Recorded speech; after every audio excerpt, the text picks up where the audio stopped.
Hello and welcome to this issue of Sector 2815. I'm Paul Cook. On this issue, we're going to be talking to Adrian, also known as Actual Dracula.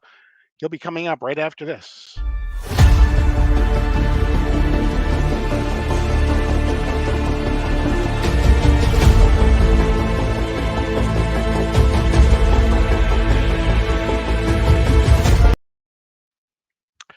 As I said, I'm Paul Cook. Welcome to this issue of Sector 2815. Before we get started, if you wouldn't mind hitting that like button, hit the subscribe button. I'm just a couple people away from 100 and only having my 100th subscriber giveaway in just a little while, hopefully. And don't forget to hit the notification button so that you're alerted whenever I upload new content. I am so happy to be joined tonight by the man known as Actual Dracula. It is Adrian. What's going on? Hey, good evening. Hey, Paul. How's it going? How are I'm doing well. How are you? I'm good. Yeah, good. How is the Great White North? This is I call all my videos issues. So this is like my hmm Canadian variant. Yeah. Yeah, today it was cold and snowing, so it's Canadian for sure. um, and you got out in all the snow. If anybody follows you on Instagram, they saw your trip. Yeah, Nick's Kicks and Comics. They show Yeah. your trip that you He's that only you here took. for you, but that's okay. um, you took a road trip today. Tell us a little bit about that. Yeah, absolutely. So, I live in Toronto, and as does my friend Comic Ozzy Quinton, who I started doing a weekly show with recently. And so I took a road trip with him and Newbie Comics, who lives in the Niagara region. So he came up here and met us, and then we drove from Toronto up north a bit and visited some shops along the way. We visited a couple antique shops and I think like 3 or 4 different comic shops, ending up in Big B in Barrie, which was kind of, I guess, where the idea stemmed from, because Newbie is a regular customer of this shop. They have 3 locations. He's been to 2 of them, and he wanted to go to the 3rd one up in Barrie. So we all went together and yeah, did some hunting along the way. It was a lot of fun. Those guys are awesome, and I think we all found some good books. Cool. Yeah, Newbie found some Pogs, I think, or something. I don't know. Hogs. Uh, Wow. Okay. yeah. All right. Um, Um, but yeah, it was great. Uh, I had never been to that Big B shop before, and it was really great. Had a chat with the owner, really nice guy, and saw a lot of books that I wanted, but was not about to not about to buy today. A couple Hulk 181s there, giant size X-Men, things like that. And then I posted that on my Instagram, this just gorgeous Wonder Woman book. It was like Wonder Woman 21 from yeah, I saw that. 1947 in Hmm. an 8.5. That thing is like, I don't even know how it looks incredible. A book that old, it's just, and it looks brand new. It's crazy. Yeah, I mean Uh, anything before if you get anything before like 1950 that's above like a 4 or 4.5, you're doing yeah, well. yeah, And they have a yeah. So Wonder that Woman was one of the 21. easily one of the coolest books I saw today, was that, because it's just so old and in incredible condition. Anytime I see something like that, it's still blows my mind. Hmm. Let's Mhm. take a quick look at the chat. Mark, what's up, guys? Early night for me. He's gonna catch the rewind. Thank you for checking in, though, Mark. We appreciate it. Unruly Simeon is here. Digger Jim. Digger Jim, thank you for posting on Instagram about my 100 subscriber push. Jim, appreciate that. Nick's Kicks and Comics. I'm here for, but that can't be true. Um, Handsome Jim. Lady Mechanica. Okay, now I ask, can Newbie just not say it, or did he not read it, or what's going on with that?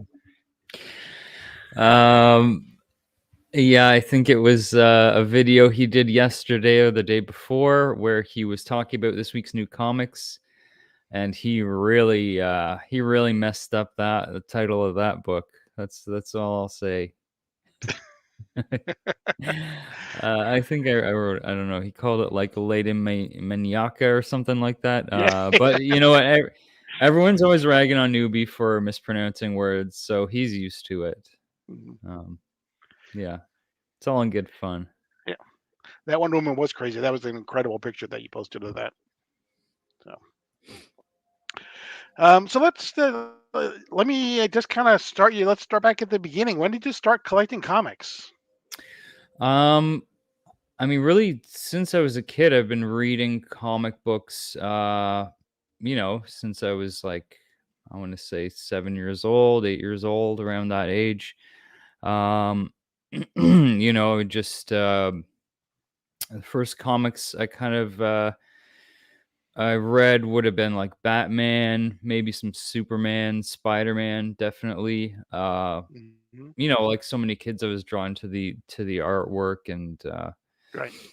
I love to draw myself, so I was hooked immediately. Um, and then 1989, the Batman movie came out, and so that made me get into Batman even more. I was like, oh, I mean, this is the greatest character ever. So from that point on, Batman's been my favorite character, I think. Mhm. And early 90s, that's when I'd say I got more into the actual collecting part of it, because I was just uh, reading more in general, buying more, and this was Todd McFarlane on Spider-Man, Jim Lee doing X-Men. Like that was my stuff. That's what I was reading. The X-Men cartoon was on. I was all over that stuff. So you know, like a lot of, I think, comic collectors my Mhm. age at that time. Um, that stuff really speaks for itself. It was so popular, and it was kids like me and others that made it that popular. Everyone loved that at the time. Mhm. Um, and I continued to read comic books. Never really stopped, but once I got to high school, I had really stopped collecting a lot of Okay. comics, and moved pretty much just to, trade paperbacks. Once I discovered that you could get all these things collected in graphic novels, I was like, oh, that's the way to go. Because I didn't, it wasn't about collecting for me. It was just about reading. Right. And so I just bought trades for like 15, 20 years. That's pretty much all I bought and read. And then I got back into collecting, I guess about 2 years ago now, Okay. and went back into it full force, and I haven't stopped. I'm having a lot of fun with it. Yeah, it really is. Yeah. So can you remember the first comic that made an impression on you? Hmm. First comic that made an impression. I mean, I guess probably one of the first Batman comics I had that definitely would have made an impression. But I'd say the ones that made the biggest impression earliest on would have been Todd McFarlane's Spider-Man books, particularly like just seeing. It was when he was still on Amazing Spider-Man, but he had done some crazy covers like with the Chameleon, and there was a great one with Sabretooth, and those, just the covers of those, was, I'd never seen anything like them. His style was incredible. Um, I'd pick one of those, or Jim Lee X-Men one. For the same reason, the artwork blew me away. Yeah. Yeah. Yeah, I can remember for me, it was an actual cover. It was a cover of Detective Comics. I can't remember the number, but it was a Neil Adams cover. It Hmm. was Batman was on his knees and Robin was like dissolving into sand. And then I just, to this day, I can still remember, sitting on my floor in my bedroom, looking at that and saying, "Oh my God, what happened to Robin?" Yeah. Yeah. Yeah. Um, And actually, I guess if I had to pick one kind of image or one book that I would say made the biggest impression on me at that time would actually have been when Todd McFarlane did Spider-Man #1, because that cover is still to this day one of my favorite covers ever. It's been swiped in homage so many times, but I'll never get sick of that cover. It's beautiful. including to this very day, right? It was Yes. swiped Yeah. today Yeah. or yesterday. I'm sure it was. Yeah. And Batman 118, he's doing a That's right. Spider-Man #1, Yes. Yeah. The right? other cover. Yep. Yeah. Well, there. So Yeah. There you have it. It goes to show you, that the yeah, lasting I think impression I had. McFarlane has probably been the most swiped artist in the history of swiped artists, just Yeah. I just don't from doubt that. ASM 300 Yeah. himself, just from that Yeah. one. Exactly. Many of them are by himself. Yeah. Yeah, exactly. Yeah. But I think just from ASM 300, he probably still holds the record for the most people that have swiped his cover. So Oh, he's got to be. Yeah. because every Actually, month there's and another one of ASM my 300. favorite swipes ever was 301 from 300. Mhm. That I Right. love that. The all white cover. Yeah, I love that cover. Mhm. Yeah. Yep. So how large now would you say is your comic book collection? Um I would say it's not huge, but it's all relative because my space is limited. Hmm. So I've quickly run out of space. I'd say Hmm. I have around 2,500 books at the moment, Okay. which is That's a from fair size collection. yeah, and I collected the majority of those over the past 2 years. So Okay. yeah. So now would you say you're more a Marvel guy, DC guy, indie guy, or any just kind of whatever piques your interest? Or Yeah, it seems to fluctuate. I mean, long term I've always kind of been a Marvel guy. That's mostly what I grew up reading. And for it was pretty much like Marvel and then just Batman and not much other DC stuff. Though that has definitely changed once I got back into collecting. I also started collecting and reading more and more DC stuff.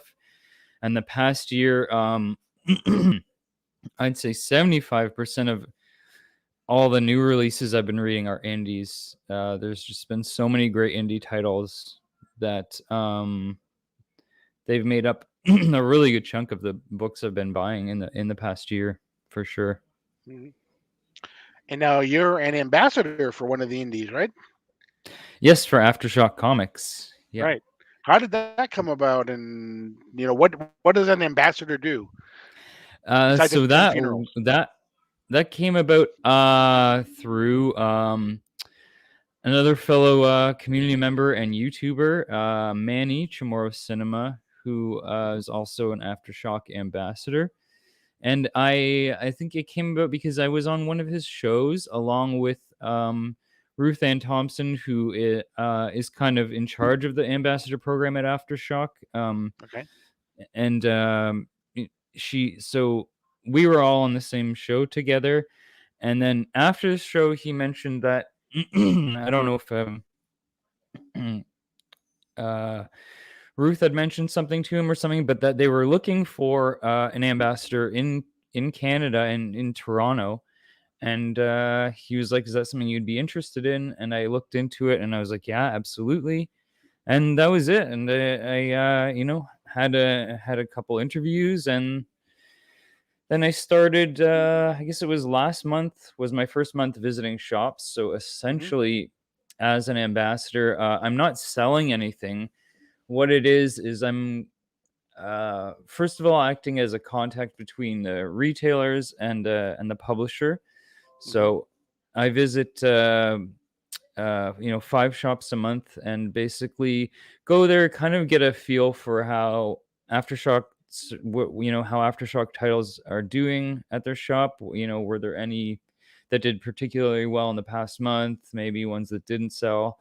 And I'll bring them maybe some promotional material. Also, the ambassadors get an exclusive ambassador variants every month. So I don't know if I have it here.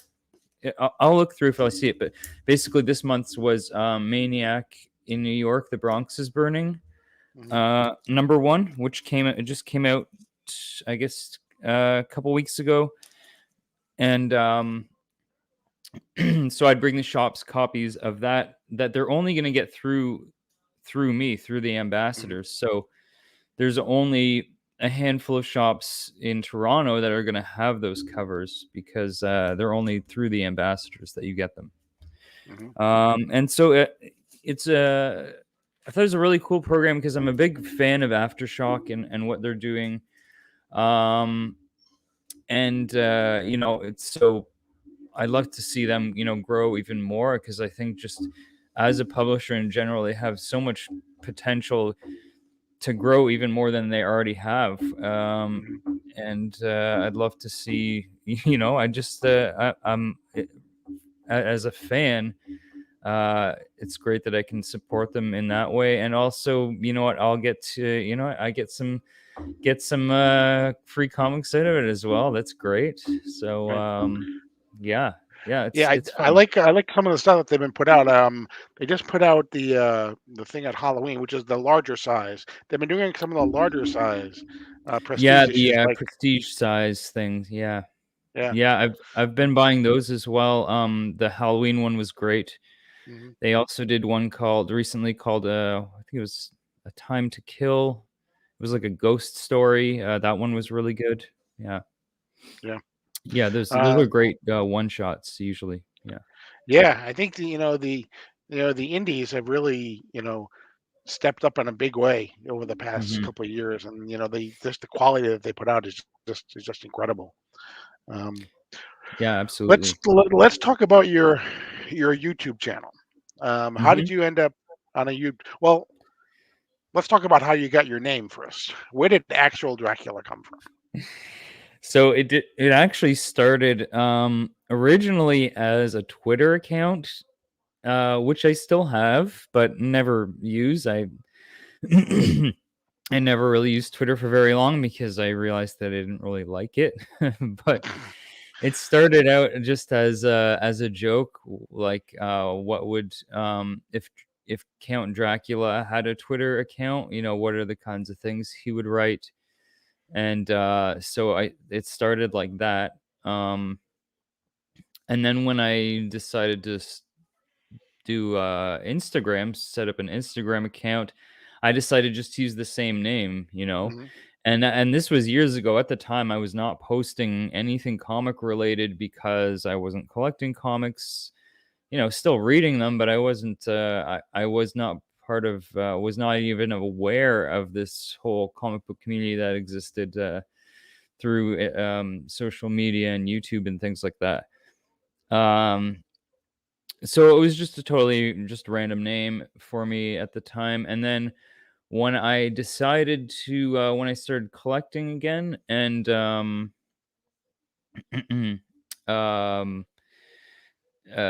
when I started collecting and discovering this community that existed, at the same time I kind of discovered that all this stuff that was happening on YouTube as well, all these YouTube channels dedicated to comic books and collecting and the comic book community. um After watching all different kinds of channels, and then getting to talk with some of these people through like Instagram, that made me really want to you know kind of try my hand at it, see.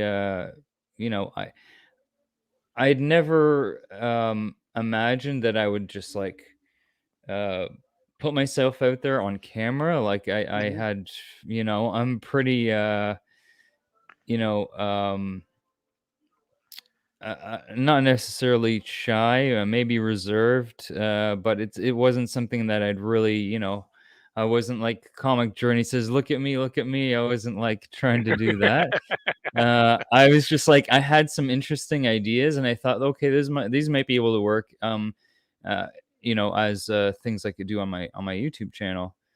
Um, and so the name Actual Dracula just seemed like, I've been using it for everything else so far, and that's something I can actually play up in certain ways. There's potential there for using it in, in different ways.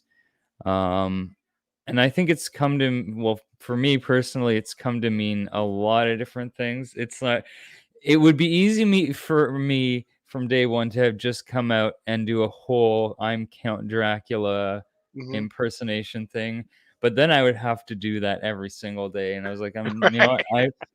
I want to be myself, Right. and and and that's it. And and yeah, there may be times where I'll do like a voice or a character or something, but that's different. I'm still being myself the whole Right. time.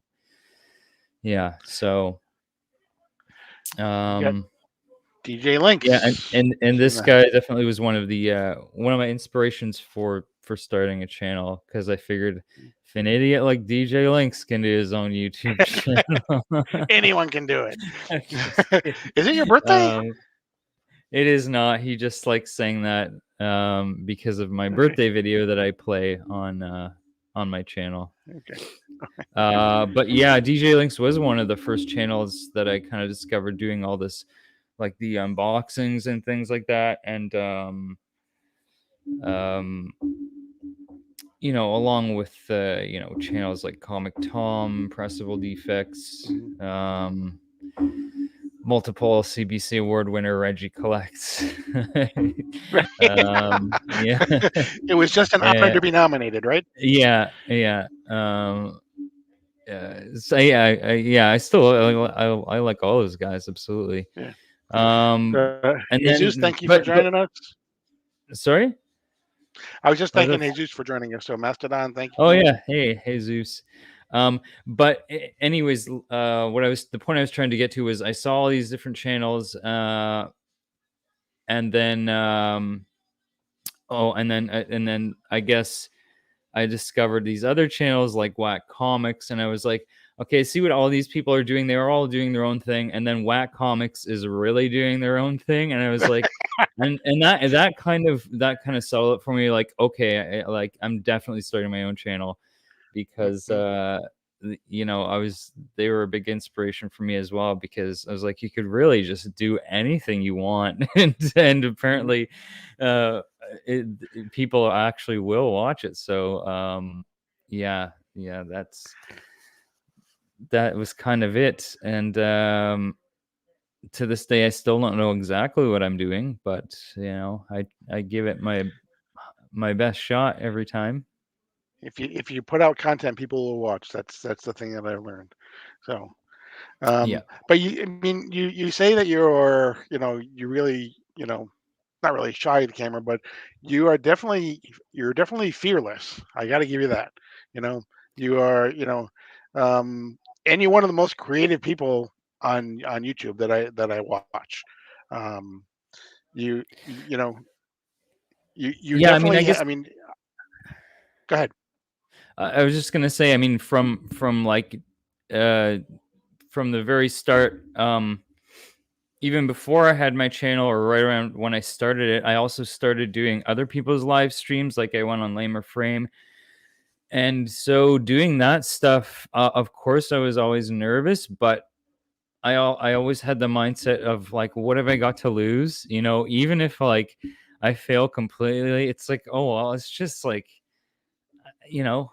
who's watching this? It's YouTube. It's like I even it doesn't really matter, because I know, having already established that this is an incredible community, it's like I've got nothing to worry about. Like Hmm. there's uh even if people make fun of me or whatever, it's like I can give as good as I can take it, I guess. So But which yeah, I is mean, you definitely. I mean, you're an artist, obviously. Even if you are, drawing beheaded elves, um, which is fine.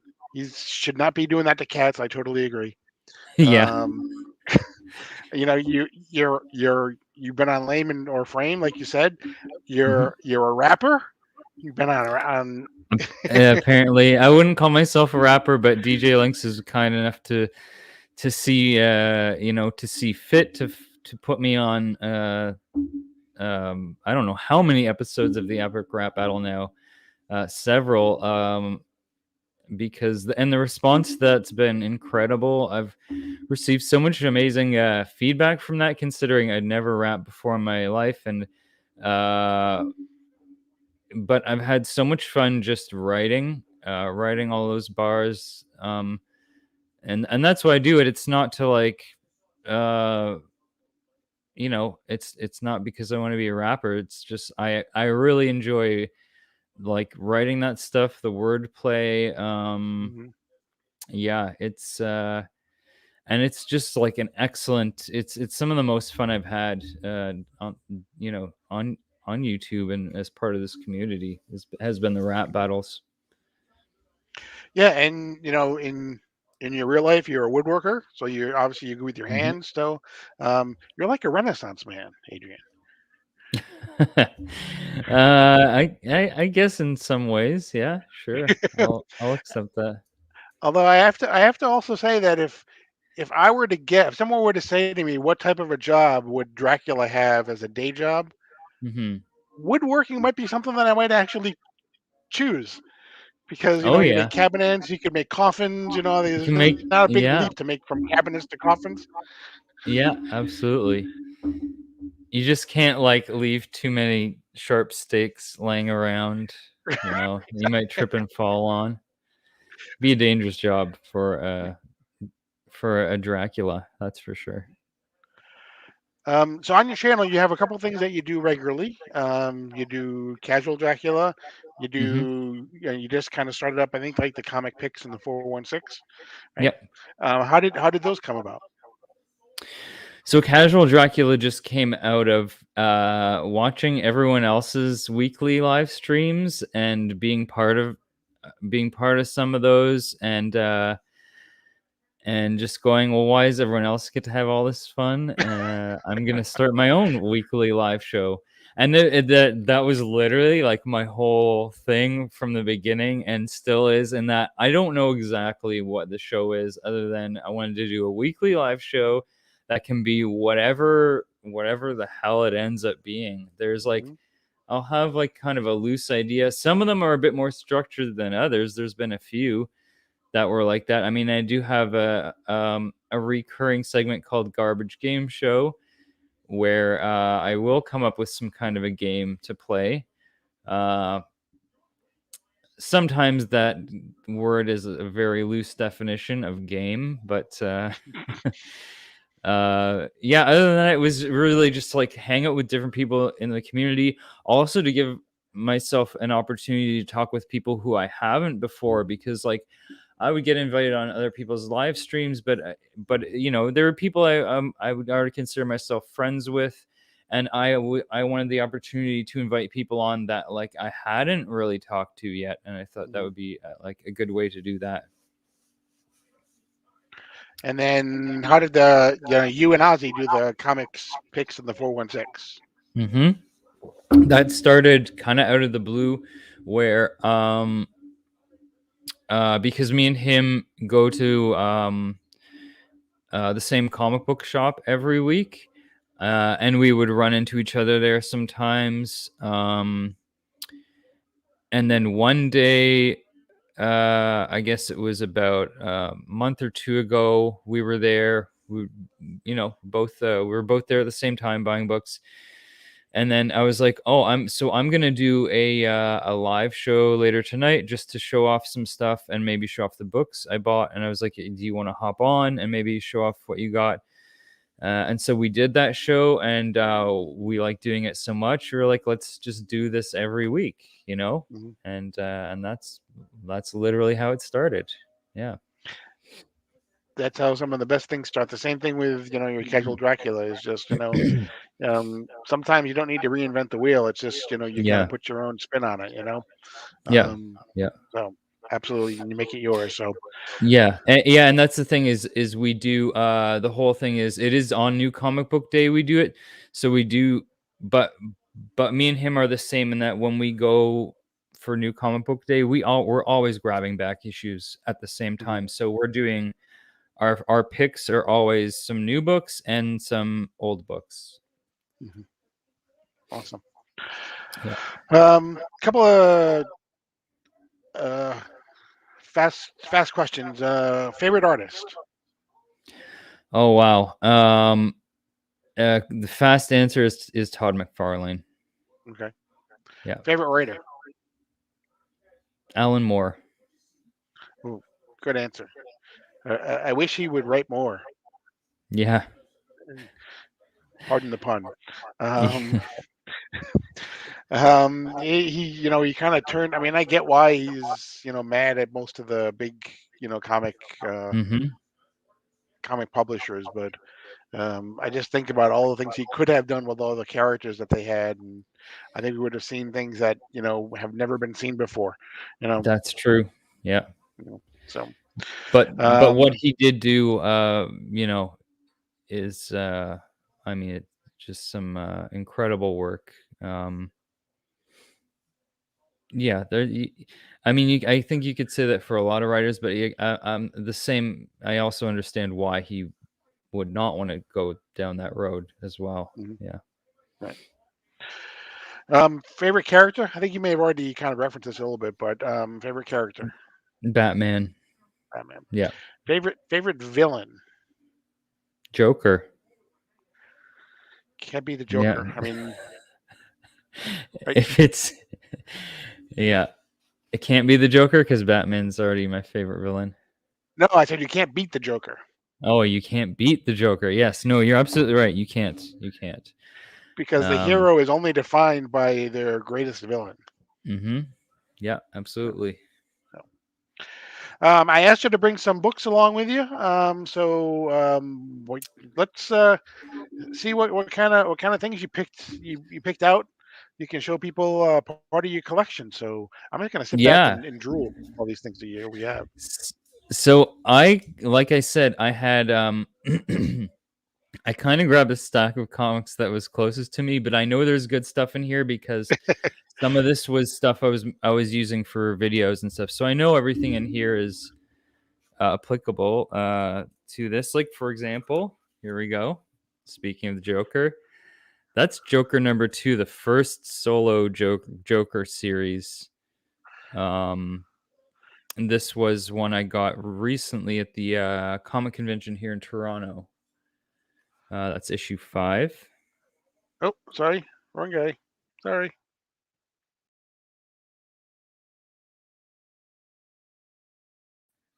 Now we're both there. There we go.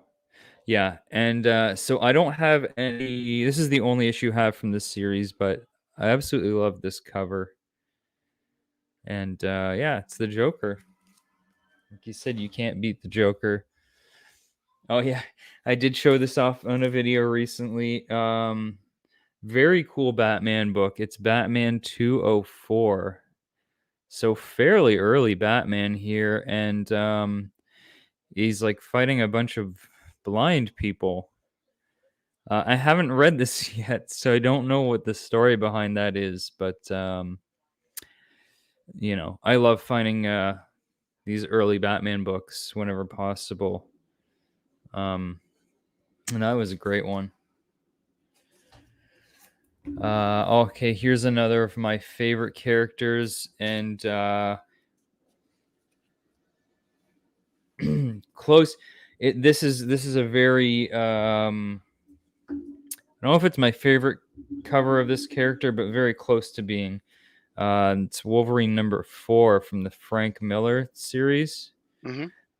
This is another one I own. This is the only issue I have of that so far. Um, of course, issue 1 goes for a pretty penny, but it's still not too. I'd say it's still affordable, not too hard to find. I do intend on getting the first 3 of these. Um, um, you know, pretty soon, I think, because Looks like it's in really good yeah, I'd really condition like to too. have all 3. Yeah. Um, oh, here's just another early Batman book. This is issue 174, and that's Batman as the human punching bag. I love the '60s Batman. It was like you never knew what Yeah, you were gonna get. It was like, he could be in outer space, one issue, and in the center of the earth the next issue, and yeah, really. some really strange stuff. So yeah, I love that, him as the human punching bag. Um, oh yes, here's one of my favorite covers. There's a lot of cover stuff here because I think there was, um, I do buy books just for their covers. Not always, of course. I have a lot of different reasons for why I buy the books that I do, but I'm not ashamed to buy books just for the covers because, Sure. again, that's how I got into comic books in the first place, was through the artwork. So here's another one of my favorites. This is Star Wars 7, the John Tyler Christopher, Luke Yeah. Skywalker, negative space variant. I have that Um, book, and I'll tell you a quick story about that book that I mhm. have that book. I sent it away to be graded. It Yeah. was probably like a 9.6, whatever, a 9 point, maybe even a 9.8 when I sent it away. It came back an 8.5 with a big crease in the corner of it. And I'm Oh like, no. I did not send it away that way. That is too bad. This is a book because I'm gonna be doing my very first CGC submission Hmm. soon, and I think this book is gonna be part of it. Um, And and it pairs very well with it. I'd be surprised if I didn't get a 9.6 at least. Yeah, So and it pairs yeah, very well with your 9.8 Banana Wolverine. yes, it does. Um, Another cool, fairly recent pickup here, Daredevil 38. And this one stands out for me because I am a huge Daredevil fan and probably an even bigger Doctor Doom fan, and this has both of them. And the way And so the way Doctor Doom is just looming over is just it's just an incredible cover. it's so good. And it's fairly early Daredevil 2 issue 38. Hmm. I mean, when you're talking like Marvel, Silver Age Marvel, I mean, the most undervalued books have got to be Daredevil right now. It's crazy that you can get so many of these for really cheap. Um, Obviously, issue 1 is very expensive, but some of these other early issues. Same goes with Uncanny X-Men. I've been able to find some fairly early issues of Uncanny X-Men for very cheap. Um, Especially if and this is like a little beat up, but it's really not that bad Hmm. considering the age. Another Hey Tyler, just saying hi to Tyler there. Hey Tyler. So this was another, I guess, big book for me. Being a collector in the 90s, of course, Venom Lethal Protector 1. Hmm. Yep. Yeah. This is my Venom, is the 90s Venom, because I have not, I to this day have not read any of Donny Cates' Venom run. I haven't read really any Venom books since probably the late 90s. I have, Hmm. so for me, when I think of Venom, I still think of stuff like Lethal Protector and the Madness, stories like that. That's just such a great cover. Hmm. Let me see what else I got here. Very cool. Um, Fine. I think I filmed this like last week. I had a copy of this, uh, but when I saw this one, I did a double take, and I was like, okay, yeah, I'm gonna get that again because it's Nick Fury, Agent of Shield 5, but this was signed by Jim Steranko, Wow. and this was just in the back issue bin. Really? I don't know if anyone even noticed that he had signed it, but yeah, there it is. Classic Um, Steranko stuff there. yeah, really is. He I was an love that. artist that was far ahead of his time. Oh yeah, definitely. Um, Another must-have for me, Wolverine #1. Oh yeah. Also, again, I would say, like, I'd say Batman is my favorite character. Uh, but then tied for like second place would be Spider-Man and Wolverine. Mhm. So yeah, huge Wolverine fan. Have to have that. Here's So another. This is in your Batman collection, do you have a particular storyline that's your favorite? Oh, there's a few. There's a few that are my favorite. One that immediately sticks out for me is The Long Halloween. Hmm. I absolutely love that story. Also, um,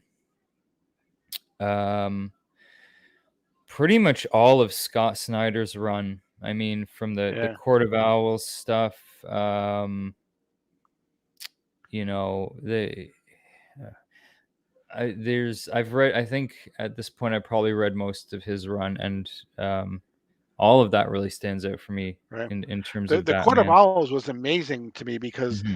a after it was over, I thought to myself, how did it's one of those storylines that to me is like, how did nobody else ever think of this? You I know, know, right? an Yeah, owl is like the natural enemy of a bat. You know, how did yeah, nobody else think of that? You know, it's like it's just it was it was so ingenious in its simplicity almost of yeah, having a court of owls. You know, yeah, Have- absolutely. Yeah, mm, so Court of Owls, Killing Joke, of course, also mhm. Alan Moore. Yeah, those definitely stand out for me. Cool. Um, this is an important book, of course. This is the very first issue of Tomb of Dracula I ever bought, and it is issue 70, so it's also the last issue of Tomb of Dracula. This is the end of the series. Okay. So I bought the last issue first, and am reading it backwards. That's how that works. Um,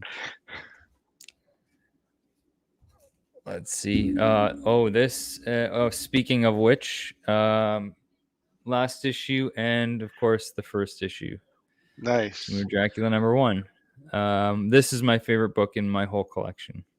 I was gonna say I would assume it would have been, but Hmm. um, yeah, it's like doesn't get any better than that. You know, that really kind of defined, horror for the 70s in a lot of ways. So Yeah. What made this particularly sweet was it was a GP win from a mystery box. I really, mean, I yeah, I mean, I don't buy many mystery boxes at all. So to win a book like this in one was huge. This is from the Man from Beantown mystery box. okay. Yeah. Wow, Uh, that's worth like 12 mystery boxes. yeah. Uh, this I just got last week because I've really kind of been getting into Doctor Strange more lately, and I thought this looked like a really cool Doctor Strange book. Um, and I've been looking at these Strange Tales more and more. Strange Tales 156. Um, yes, thank you, DJ Links. He was the one that uh let me know that the grand prize for that was going to be Tomb of Dracula 1.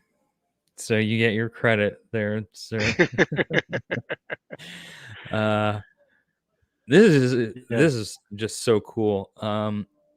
Ever since the Doctor Strange movie and the what if stuff with Doctor Strange, I've been Mhm. really into this character a whole lot more. And now we see he's going to play an even bigger part in the MCU. So I'm big on Doctor Strange right now, and so Yeah. I'm not necessarily specking on his stuff because it can go in so many different directions. You don't really know. This is the first appearance of a character, this Zom, who's like an interdimensional creature. Um, but I just got that because it was a very cool looking Strange Tales book. You know, nice Silver Age Marvel stuff. So, Yeah, when they did a whole bunch of those pairings, Captain America and Iron Man, Hulk and Submariner, like mhm. um, yeah.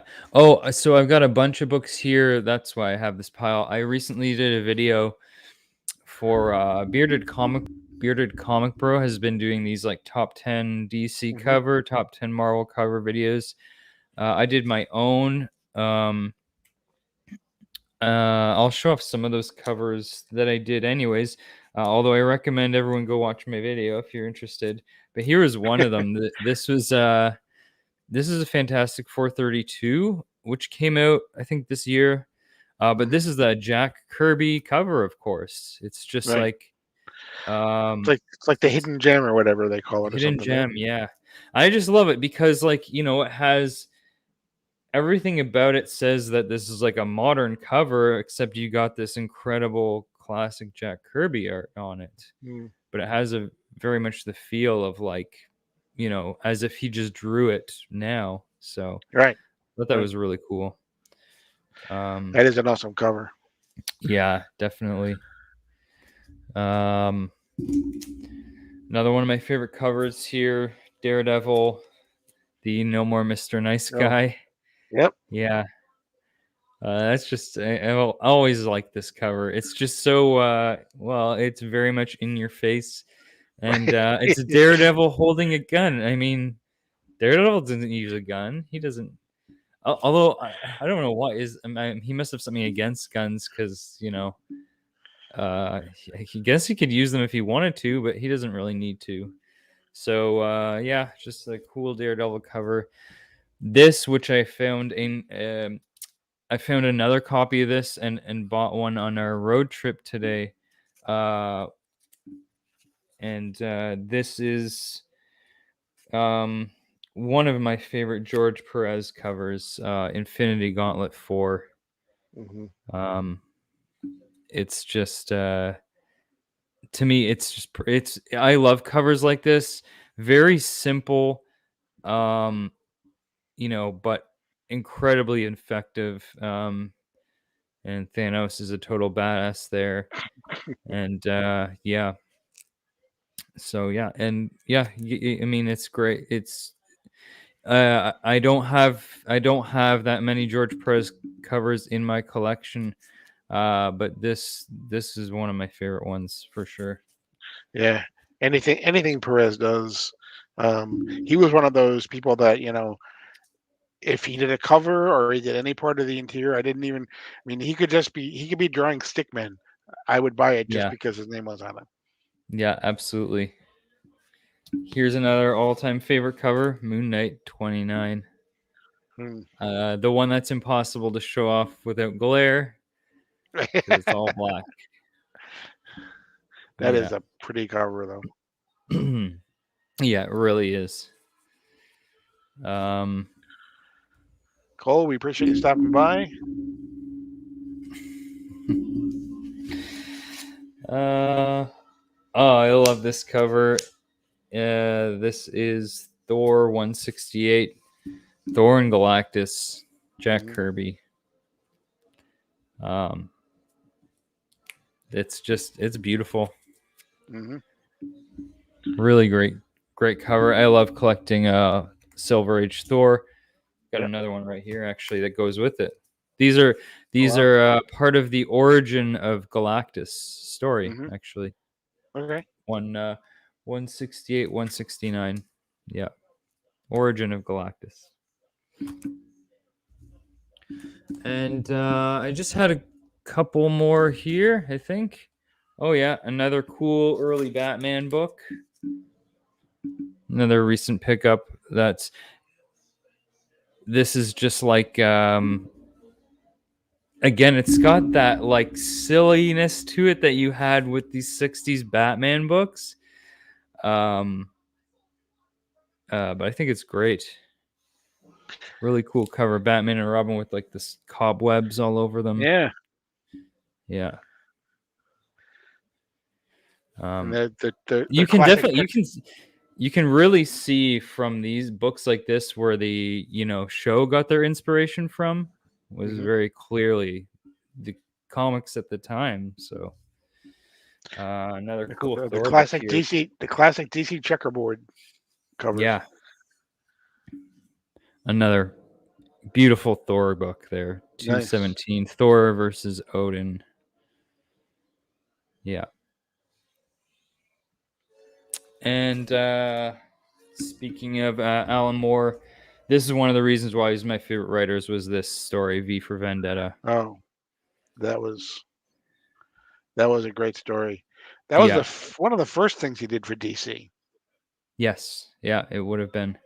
Uh, Not exactly a lighthearted tale, but it really it showcases so many of his strengths as a writer, and to be able to um, um, do something like that for the fact that DC published that was I thought was incredible because that was also on their part, not to try and give DC too much credit there, but the fact that like they were willing to go in that direction, that clearly opened the doors for the whole Vertigo line, which was Right. one of my favorite things that DC ever did. Hmm. Yeah, because that was actually printed in England first, right, in Great Hmm. Britain. Right.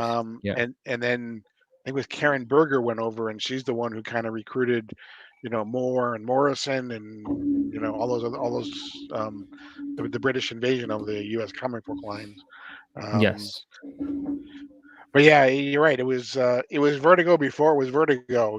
That was kind of Hmm. one of the launching pads, the V4 Vendetta.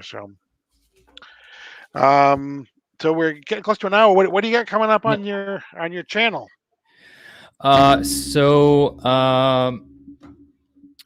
just did my first episode of Casual Dracula last week after like a month hiatus. I don't think I'll be doing this one this week. This month is going to be my work is crazy busy, so Mhm. it'll just be um in terms of the live stuff, it'll happen if it happens. I'm gonna try and do a show next week. Definitely gonna have comic picks in the 416. Um, uh, and there goes my camera. So we do that show every Wednesday. We didn't do it today because we did our road trip today, but we'll be back with that next Wednesday. Um, and I do have a couple other like pre-recorded things coming out that will be out later this week.